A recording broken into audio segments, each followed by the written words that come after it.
Hello, and welcome back to Baby Elias's stories. We now return to Blade Runner 3, Replicant Night by K.W. Jeter. After. Mr. Niemand, your papers are a mess. The UN bureaucrat looked at the documents spread across his desk and shook his head. Do you really think you can get off this planet with your affairs in this condition? I don't know, said Deckard. He leaned back in the uncomfortable chair that had been provided to him. I don't much care either. The bureaucrat glanced up at him with small eyes filled by officious hatred. You have an attitude problem as well. All the authority of the UN's emigration program sounded in the man's voice. Don't you? Deckard made no reply. The office, a tiny cubicle in the central administration building of the Martian emigrant colony, smelled like photocopy toner and the adrenaline of small fry bullies. Deckard had no particular wish to be here at all. They had sent for him.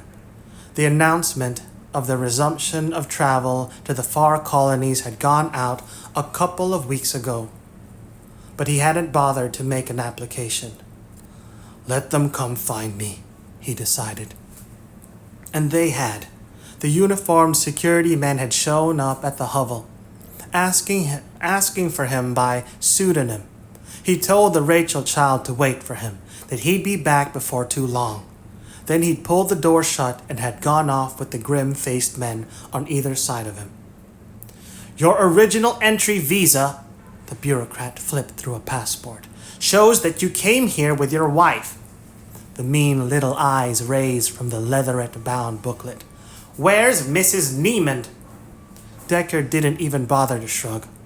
Why don't we just say that she and I had domestic troubles? The bureaucrat laid down the passport.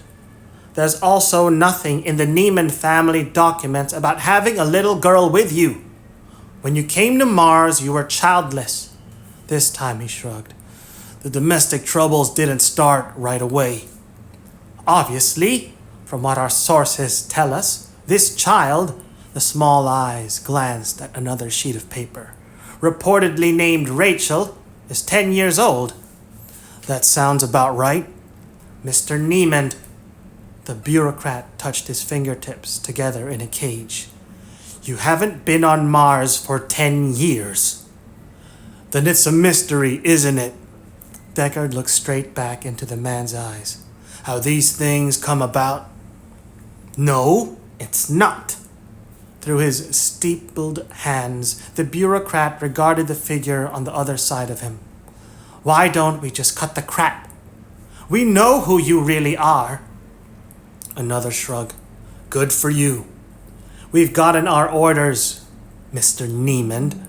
The bureaucrat's lips curled as he spoke the alias. From the top levels, we're to put you and the little girl on the next transport heading to the outer colonies. You wanted to emigrate? He gathered the passport and other documents into a pile. Then you're ready to go. Cleared. Approved. Expedited.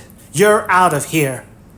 Deckard picked up the booklet on top of the rest and opened it, and looked at the rubber stamp markings on the pages. What if I don't want to go now? What if I've changed my mind? The eyes narrowed down to pinpricks. It's not up to you.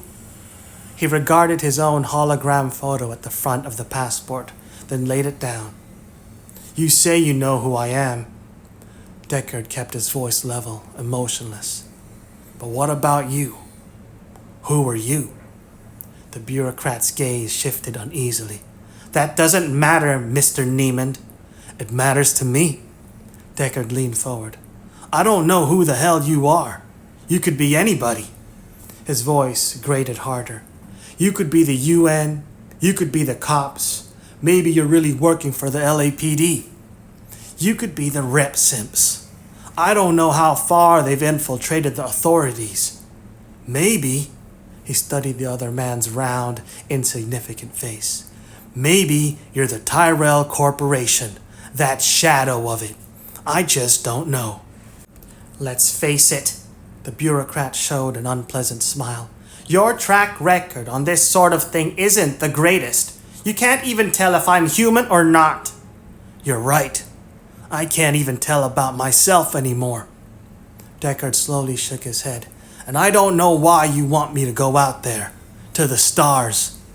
You're not important, said the bureaucrat, or whatever he was. You don't matter at all. It's the girl. You know that much, don't you? Deckard kept his silence. The other man was right again. That was about all he knew for certain. He'd known it since he'd come back with the child from the outer Hollywood station. She'd been born out there.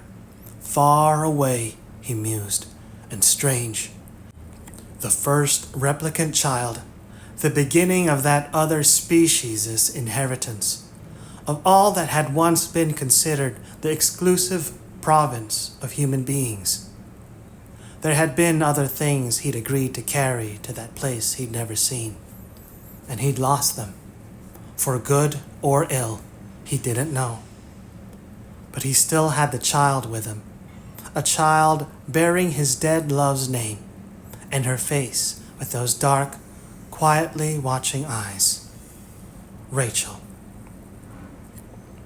That much he had also known, that whatever else happened, whatever he had to do, however it was made possible, whatever would come about when they reached that destination, he would take her there.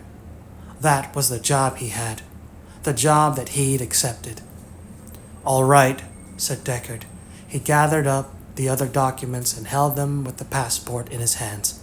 I'll go. He pushed the chair back and stood up. How much time do I have? The bureaucrat looked up at him.